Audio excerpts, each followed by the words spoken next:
Viewers, आज के video में हम देखेंगे कक्षा 9वीं गणित विषय का बेसलाइन टेस्ट, जो कि आपका सबसे पहले कक्षाएं शुरू होते से ही कक्षा 9वीं का बेसलाइन टेस्ट होगा। उसके बाद आपका ब्रिज कोर्स की जो बुक है वह पढ़ाई जाएगी, उसके बाद आपकी मेन बुक पढ़ाई जाएगी। तो हम बेसलाइन टेस्ट आज देखेंगे। तो यहाँ दे रखा कक्षा, तो यहाँ आपको लिखना कक्षा 9वीं, दिनांक जिस भी दिनांक को आप टेस्ट दो वह दिनांक लिखनी, विषय गणित है, यहाँ आपको अपना नाम लिखना है, स्कूल का नाम, और उसके बाद हम यह टेस्ट की शुरुआत करेंगे। तो प्रश्न नंबर पहला है, खाली बॉक्स में सही संख्या लिखे।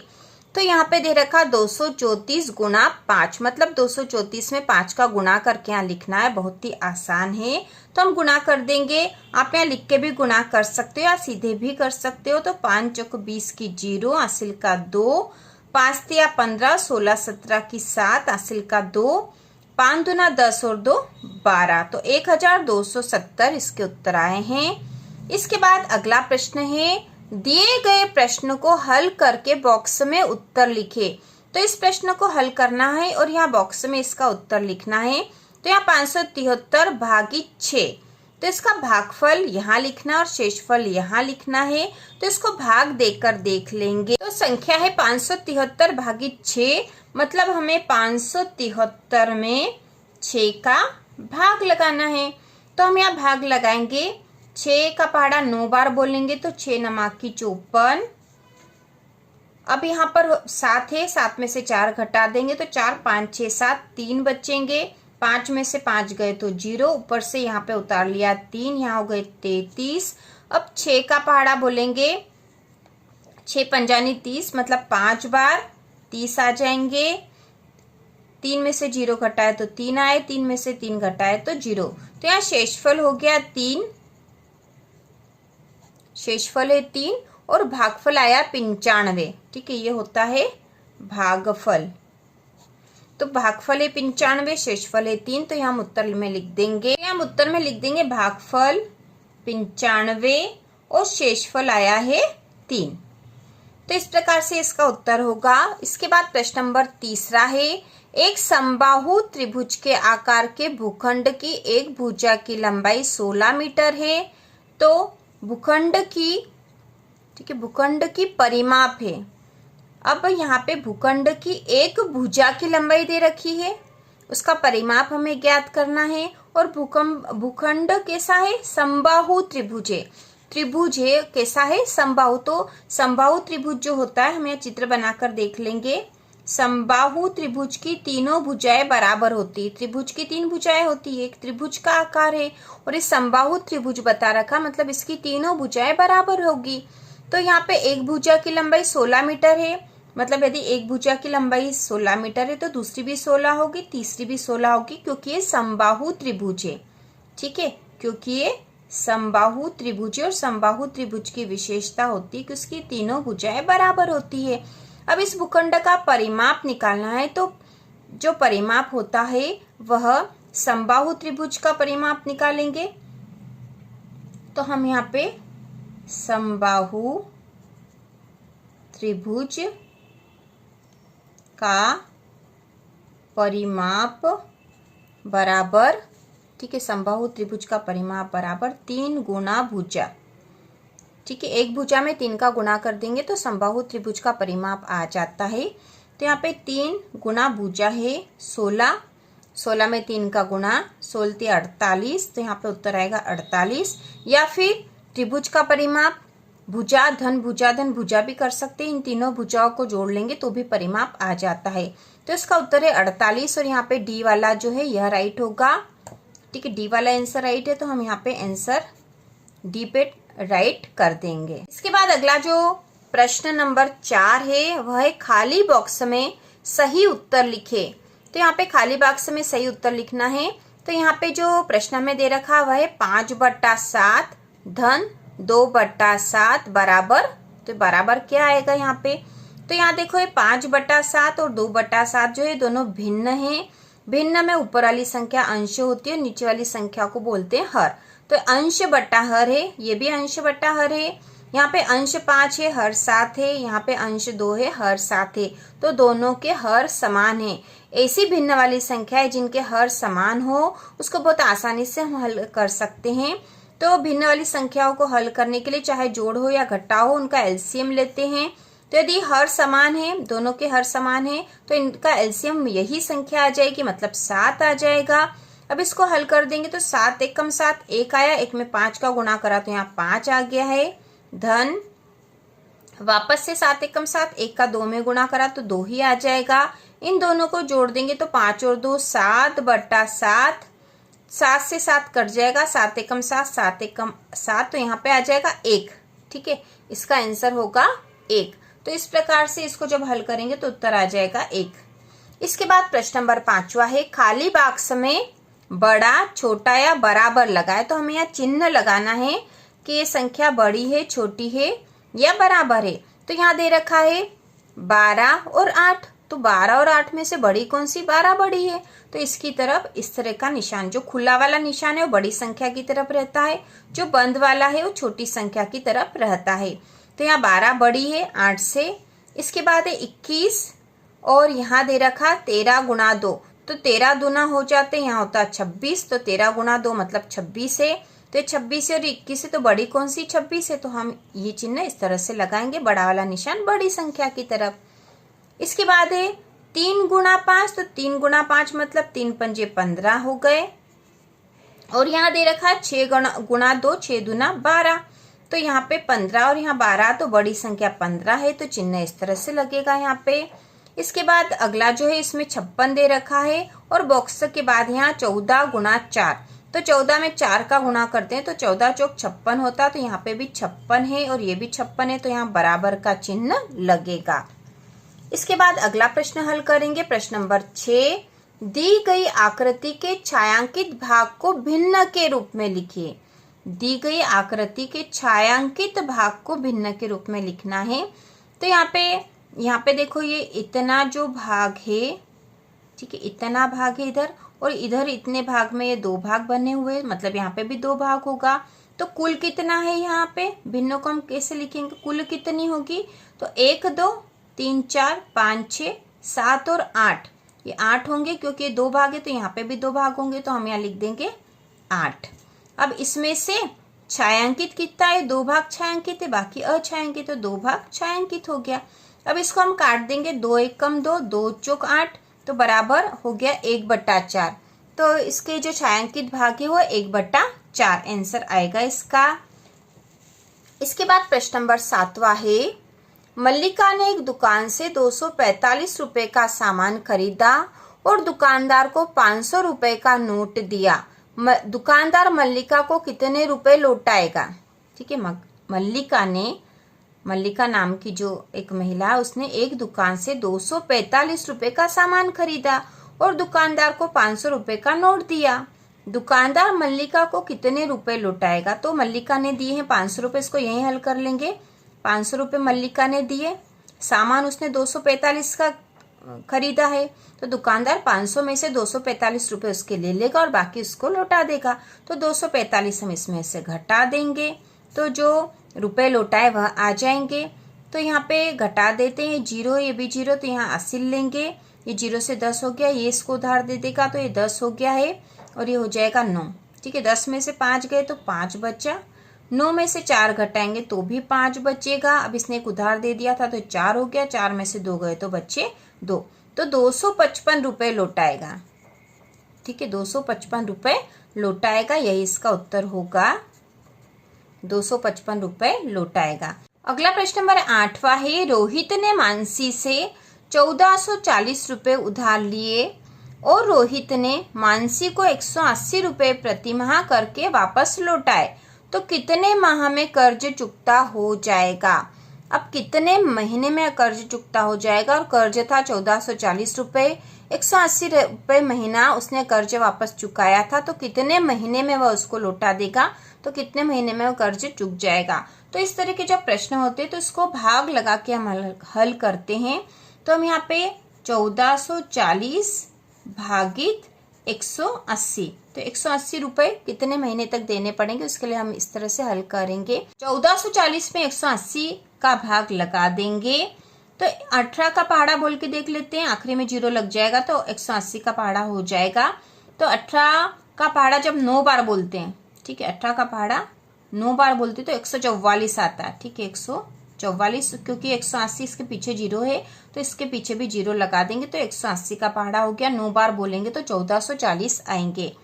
अब ये आपस में क्रॉस हो जाएंगे या फिर यहाँ 0 लगा देंगे। तो 9 महीने तक यदि वो चुकाएगा कि 1440 रुपये 180 रुपये प्रति महीना की दर से 9 महीने तक चुकाएगा तो कर्ज चुकता हो जाएगा। तो इसका उत्तर होगा 9 माह, ठीक है, 9 माह तक उसको 180 रुपये प्रति माह चुकाने होंगे।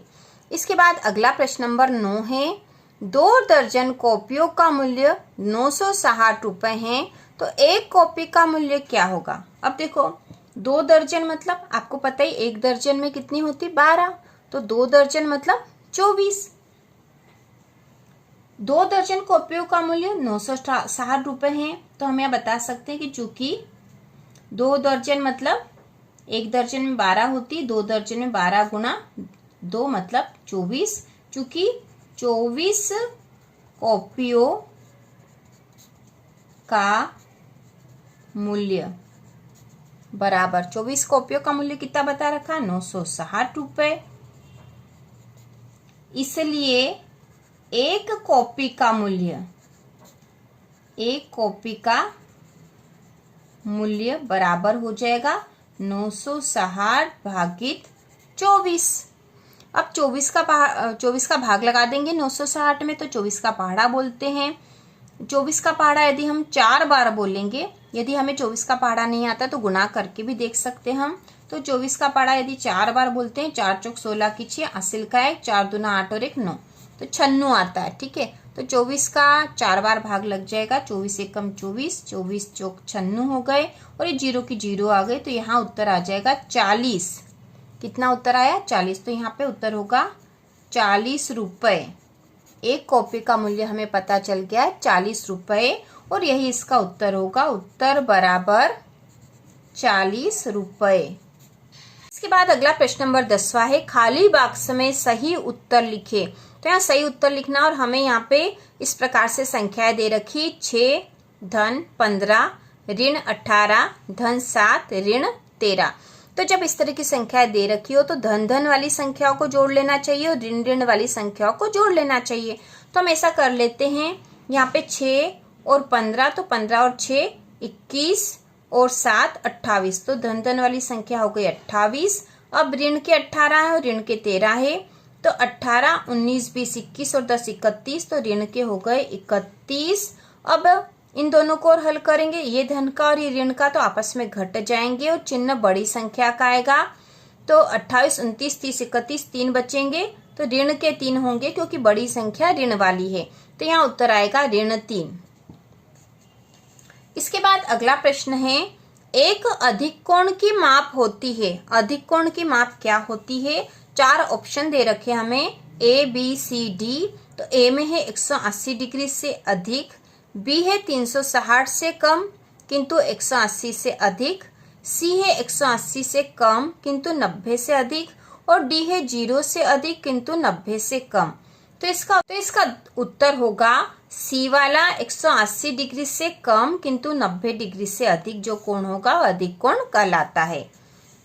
इसके बाद प्रश्न नंबर 12 है, एक विद्यालय में किसी दिन 546 विद्यार्थी उपस्थित थे। यदि एक दिन शिक्षकों द्वारा प्रत्येक विद्यार्थी को 4-4 लड्डू दिए गए तो बताइए कि शिक्षकों ने कुल कितने लड्डू बांटे। ठीक है, तो विद्यालय में विद्यार्थी कितने थे, 546 विद्यार्थी उपस्थित थे।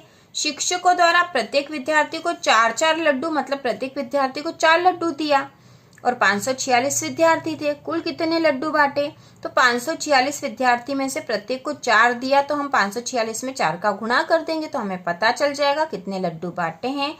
तो यहाँ सीधा सा तरीका है कि हम 546 में 4 का गुणा कर दो।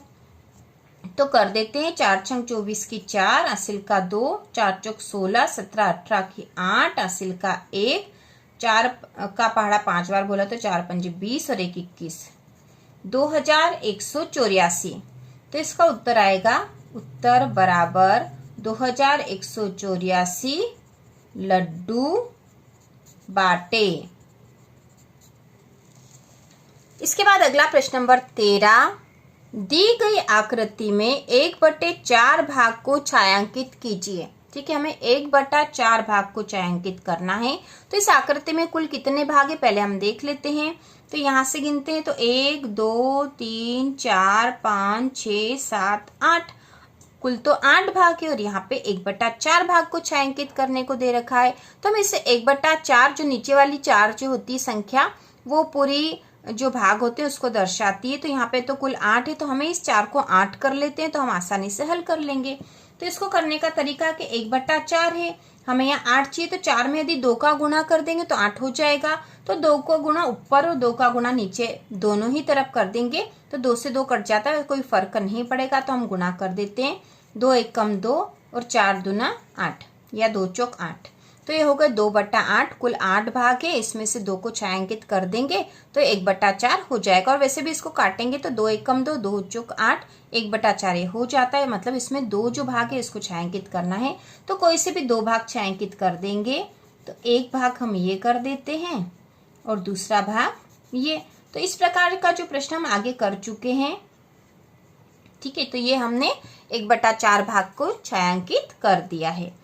इसके बाद अगला प्रश्न नंबर 14 है, खाली बॉक्स में सही उत्तर लिखें। तो 0.6 गुणा 0.4, तो दशमलव वाली संख्या का गुणा है, बॉक्स में हमें इसका उत्तर लिखना है। तो हम यही कर लेते हैं, 0.6 गुणा 0.4। तो दशमलव हम बाद में लगा देंगे, पहले हम सीधा गुणा कर देते। 4 का पहाड़ा 6 बार बोला तो 4 6 24। अब दशमलव कितनी संख्या के बाद है, तो 1 और 1 2। ठीक है, एक संख्या के बाद यहाँ तो 1, एक संख्या के बाद यहाँ है तो 2। तो 1 और 2 के बाद दशमलव लगा दिया, दशमलव के आगे 0 लगा देंगे, तो इसका उत्तर आ जाएगा 0.24। तो हम यहाँ लिख देंगे 0.24। इसके बाद अगला है, खाली बॉक्स में सही उत्तर लिखे। 7/28 बराबर, तो 7/28 बराबर कितने होंगे। तो हम इसको, ये भिन्न है, इसको आपस में काट सकते हैं, यदि कट जाएगी तो 7 एकम 7 7 चौक 28, तो यहाँ हो जाएगा 1/4। ठीक है, 1/4 इसका उत्तर आ जाएगा, बहुत ही आसान है। इसके बाद अगला प्रश्न नंबर 16 है, अंकों 5 1 3 2 से बनने वाली 4 अंकों की सबसे छोटी संख्या है। तो सबसे छोटी संख्या जब भी निकालनी हो तो सबसे छोटी संख्या के लिए सबसे पहले सबसे छोटी संख्या लिखो, फिर उससे बड़ी, फिर उससे बड़ी। तो यहाँ सबसे छोटी संख्या 1 है, तो 1 पहले आएगा। इसके बाद छोटी 2 है, मतलब 1 से बड़ा फिर 2 है, फिर 2 से बड़ा 3 और आखिरी में बड़ा 5। ठीक है, तो इस प्रकार से हमने बढ़ते क्रम में लिख दिया, तो ये सबसे छोटी संख्या आ जाएगी। और यहाँ उत्तर में है ये बी नंबर पे 1235, तो यह उत्तर बी वाला राइट है। इसके बाद अगला प्रश्न है, 17 और 36 के बीच कितनी पूर्ण संख्या हैं। तो पूर्ण संख्याएं संख्या रेखा पर 0 और 0 के बाद की संख्या, जैसे 1 2 3 4 से लेकर सारी संख्या, ये सारी संख्या पूर्ण संख्याएं होती है। तो पूर्ण संख्या हमें 17 से 36 के बीच में पूछी है, तो 17 से 36 के बीच की सभी संख्या पूर्ण संख्याएं हैं। तो ये है 17 18 19 20 21 22 23 24 25 26 27 28 29 30 31 32 33 34 35 और 36। ठीक है, तो हमें 17 और 36 के बीच की पूर्ण संख्या बतानी। तो सारी संख्या पूर्ण संख्या ही है, हम इनको गिन लेंगे। तो यह है 1 2 3 4 5 6 7 8 9 10 11 12 13 14 15 16 17 18। तो कुल जो 18 संख्याएं पूर्ण संख्या, तो हम 18 पे राइट लगा देंगे। इसके बाद प्रश्न नंबर 18 है, संख्या 5 के प्रथम 4 गुणज लिखिए। तो प्रथम 4 गुणज मतलब 5 में 1 का गुणा करेंगे, 2 का, 3 का, 4 का और 5 का गुणा करके जो संख्या आ जाएगी वही उसके गुणज होंगे। तो 5 के गुणज है 5 में 1 का गुणा करा तो 5, 5 में 2 का गुणा करा तो 5 दूना 10, 5 में 3 का गुणा करा तो 5 तिया 15, 5 में 4 का गुणा करा तो 5 चौक 20। तो प्रथम 4 गुणज हो जाएंगे 5, 10, 15 और 20। इसके बाद यहाँ प्रश्न नंबर 19 से एक चतुर्भुज बनाकर उसके अभ्यंतर को छायांकित कीजिए। तो बहुत आसान है, चतुर्भुज हम बना सकते हैं, कोई सा भी चतुर्भुज, चाहे आप वर्ग बना लो या आयत बना लो, ठीक है। तो ये हमने एक चतुर्भुज बना लिया है और उसके अभ्यंतर मतलब अंदर के भाग को छायांकित करना है। तो आप अपने अनुसार इसको कर सकते हो बहुत आसानी से, और इसको नाम भी दे देते हैं, ये ABCOD, ये चतुर्भुज ABCD हो गया जो छायांकित है। इसके बाद अगला प्रश्न नंबर 20वां है, घड़ी की मिनट वाली सुई कहाँ रुकेगी यदि वह 12 से प्रारंभ करके 3 समकोण घूम जाए। ठीक है, घड़ी की मिनट वाली सुई कहाँ रुकेगी यदि वह 12 से प्रारंभ करके 3 समकोण घूम जाए, 12 पर, 3 पर, 9 पर या 6 पर। तो देखो ये यहाँ पे मान लो ये इस तरह से घड़ी होती है, ठीक है, और यहाँ हो जाएगा 12, फिर 3, फिर 6 और 9। अब घड़ी की मिनट वाली सुई कहाँ रुकेगी, तो 12 से आरंभ करके 3 समकोण घूमे, 3 समकोण में एक समकोण यहाँ हो जाएगा, ये घूम के आएगी, एक समकोण बना दिया, फिर वापस यहाँ से यहाँ आएगी तो फिर एक समकोण हो गया, और फिर यहाँ से यहाँ आ जाएगी तो फिर एक समकोण हो गया। तो 3 समकोण हो गए, 1, 2 और 3 समकोण, तो ये 9 पे रुकेगी, तो यहाँ आएगा 9 पर। इसके बाद प्रश्न नंबर 21वां है, संख्या रेखा पर ऋण 5 को दर्शाइए।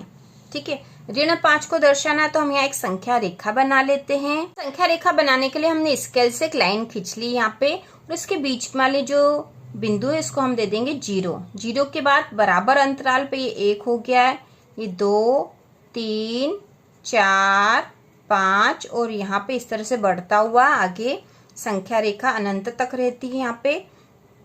इसी प्रकार इस तरफ करेंगे तो बराबर अंतराल पे ऋण 1, ऋण 2, ऋण 3, ऋण 4 और ऋण 5, और इसी प्रकार से भी आगे बढ़ता हुआ है। तो संख्या रेखा पर ऋण 5 को दर्शाना है, तो ऋण 5 यहाँ पर इस प्रकार से है, ये ऋण 5 ये हमने दर्शा दिया है यहाँ पर, ये ऋण 5 है। इसके बाद प्रश्न नंबर 22वां है, संख्या 4/5 के तुल्य एक भिन्न लिखिए। इसके तुल्य मतलब इसके तुलना में वह बराबर हो। तो ऐसी भिन्न जब भी लिखनी हो तो हमें समान संख्या का ऊपर और नीचे दोनों जगह गुणा कर देंगे तो तुल्य भिन्न होती है। तो यहाँ पे हम 4/5 के तुल्य भिन्न लिखने के लिए इसमें 2 का गुणा ऊपर 2 का गुणा नीचे कर देंगे, तो हो जाएगा 4 दूना 8 और 5 दूना 10। तो 8/10 जो है 4/5 के तुल्य भिन्न है, क्योंकि आपस में कट जाती है, 2 से ऊपर और 2 से नीचे काट देंगे तो 4/5 वापस हो जाएगी। तो इसके तुल्य भिन्न है 8/10 और ये इसका उत्तर है, उत्तर बराबर 8/10।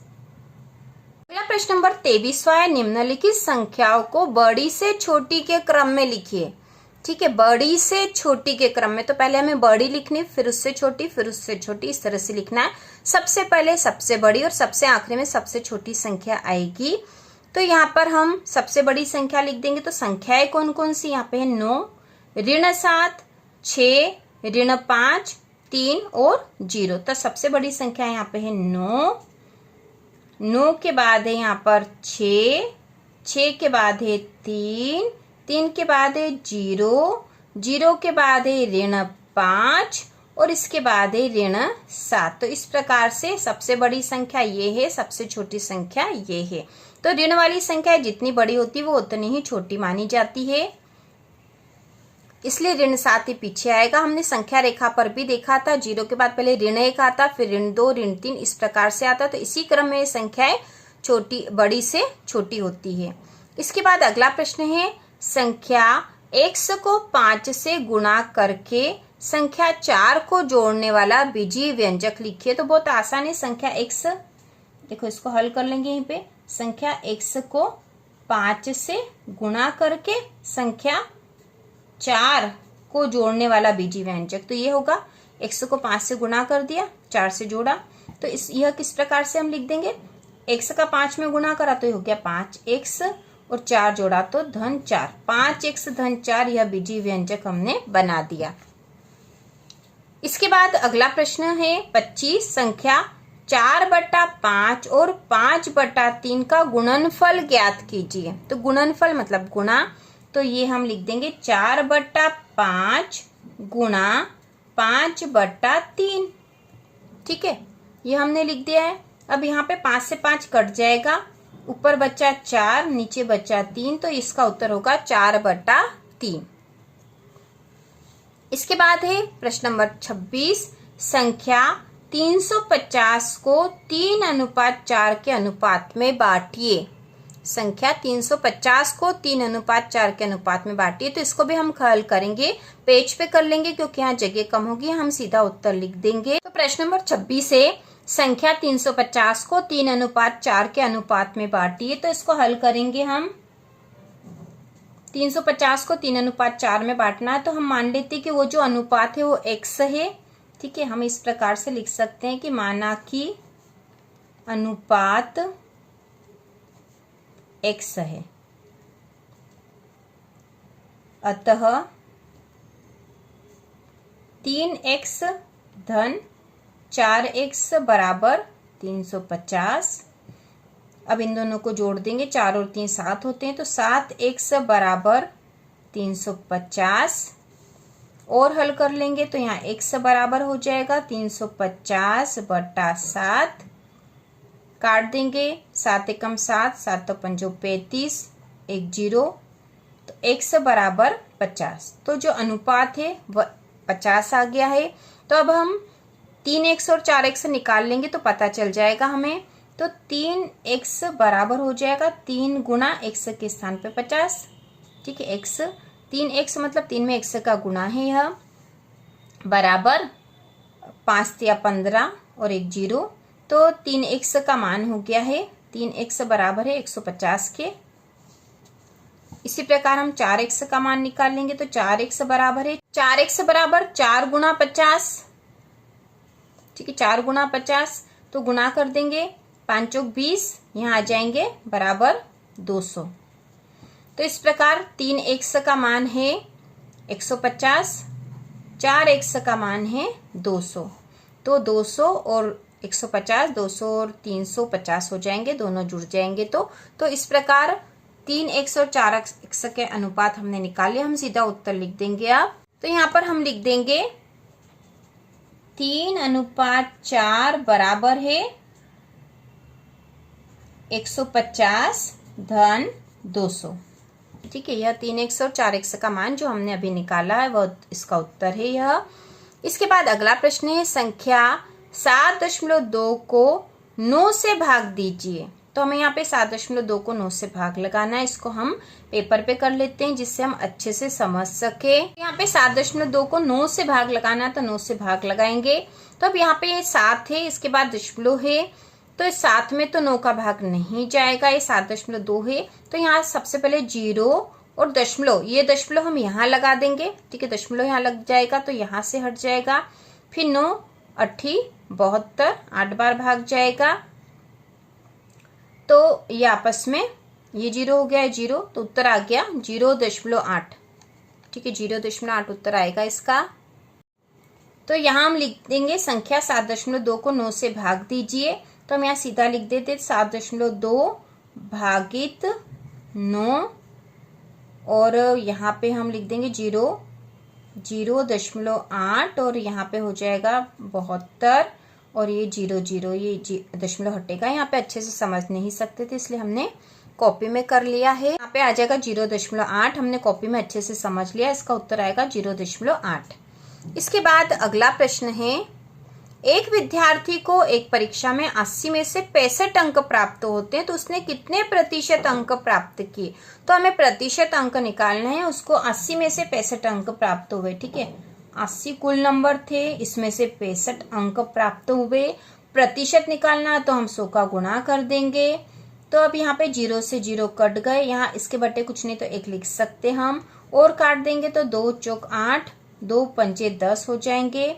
अब यहाँ पे ऊपर वाली संख्या का गुणा कर देते हैं, तो यहाँ पे 5 का गुणा 5 में करा तो 25 की 5, असिल का 2 और 5 अंक 30 और 2 32/4। तो इसको और काटना पड़ेगा क्योंकि ये प्रतिशत हमें निकालना है। तो 4 एकम 4, 4 और 8 32, फिर 5 बचे तो 4 एकम 4, दशमलव की 0, फिर 4 दूना 8 और 4 पंजो 20, तो 81.25। ठीक है, 81.25% इसका उत्तर होगा। ठीक है, इसका उत्तर है 81.25%। इस प्रकार से हम जो प्रतिशत निकालना है तो 100 का गुणा करके निकाल देंगे। अब यहाँ पे 4 से हम यहाँ पे भी काट सकते थे, लेकिन आसानी करने के लिए हमने यहाँ पे फिर से लिख के फिर काट दिया है, तो 81.25% आए हैं। इसके बाद प्रश्न नंबर 29 है, संख्या 2758 में 5 और 7 के स्थानीय मान लिखिए। तो ये संख्या देखो, स्थानीय मान लिखना बहुत आसान है। 2758 में 5 का स्थानीय मान, 5 का स्थानीय मान बराबर 5 का स्थानीय मान, तो 5 का है यहाँ पे 5। इसके पीछे कितनी संख्या, 1 है, तो 1 0 लगा दिया, तो 5 का स्थानीय मान हो गया 50। उसी प्रकार 7 का लिखना है, तो 7 का स्थानीय मान,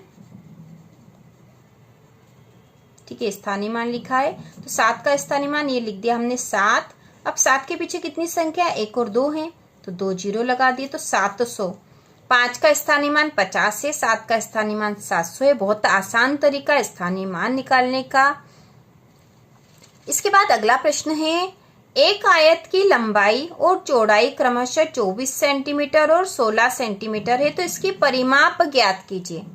ठीक है, तो आयत का परिमाप का सूत्र है, आयत का परिमाप बराबर 2 लंबाई धन चौड़ाई। ठीक है, आयत के परिमाप का सूत्र है। हम इसमें रख के आसानी से इसको हल कर लेंगे। गणित के सवाल हम बहुत ही आसानी से हल करेंगे। गणित पूरी ही हल करेंगे कक्षा 9वीं और 10वीं की। तो यहाँ पे हमने लिख दिया 2, लंबाई यहाँ पे बता रखी 24 धन चौड़ाई बता रखी 16। तो इसको हल कर लेंगे और 2, अब 24 और 16 को जोड़ लेंगे तो 24 और 6 30 और 10 40। ठीक है, 2 में 40 का गुणा आ जाएगा क्योंकि यहाँ पे गुणा है ये, तो 2 में 40 का गुणा करेंगे तो 40 दूना 80, यहाँ पे उत्तर आ जाएगा 80 सेंटीमीटर। इसका परिमाप हो जाएगा 80 सेंटीमीटर। इस प्रकार से हमने बेसलाइन टेस्ट के सारे ही प्रश्न हल कर लिए हैं बहुत ही आसान तरीके से, और इसी प्रकार हम कक्षा 9वीं और 10वीं के सारे विषयों को बहुत ही अच्छी तरीके से हल करेंगे। तो इसी प्रकार के और वीडियो देखने के लिए कक्षा 9वीं 10वीं की संपूर्ण तैयारी के लिए चैनल को सब्सक्राइब कीजिए।